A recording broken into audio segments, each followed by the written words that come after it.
Hi everyone, this is Mike, and I like plants. This is a side garden that I decided to give a little bit of a boost to. It's got some loved plants, but didn't receive a lot of care through summer, and now the weeds have taken over a lot of it. I start by pulling out a lot of just big chunks, tall grasses and some of the larger weeds, bits of creeping Charlie you'll see coming out. But it takes some effort to be cautious around some of these smaller plants. I want to pull weeds, but not affect the roots of established plants. So that means, as you can see, sometimes in these empty spots, just doing a bit of ripping, which is quite satisfying. I tend to start by just, as I said, pulling a lot of the big weeds by hand, then going in with 3-prong rake and pulling back any excess weeds, loosening up the soil. And I'll use the little, I think that's the weed weasel or weed rascal or something like that. It really does a great job of getting under some of the plants, under the weeds, pulling up the roots, cutting them so you can fully remove them. And then I'll also spread the dirt out as I go. You'll see me doing that here with my offhand. And that's often because I've disturbed the soil while weeding. And by going in and flattening it out with my hand, I'm not only redistributing the soil back to be smooth, but I'm able to see little plants I might have missed underneath that first centimeter or two of soil.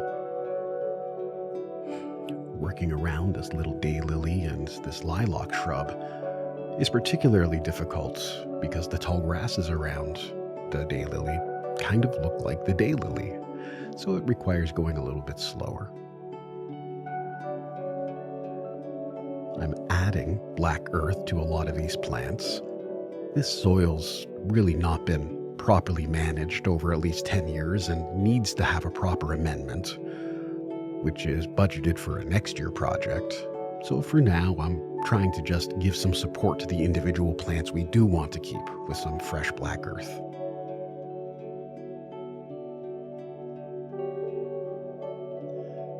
I know there's a lot of talk about no-till and protecting microbiome, and I think that's incredibly important. But in a little ornamental garden like this, the weeds are threatening the health of the established plants. And since it's an ornamental garden off to the side and not part necessarily of a larger ecosystem, I feel okay disrupting that top centimeter or two. Plus, once we amend the soil, hopefully in spring, raise the profile and re-mulch, that microbiome will have an opportunity to return. We'll also likely add in 1 or 2 plants. There's a big gap where an iris was that was destroyed by some iris borers late last year and into spring. So we'll certainly be adding more there. And when we do, I'll use a mycorrhizae spray or mixture to help establish some of that microbiome again. In these larger plants, again, it gets difficult to try and pull clumps of grass without affecting the existing root systems. And under that concrete border, there's a great deal of weeds coming out that require some minor manipulation to really access and pull.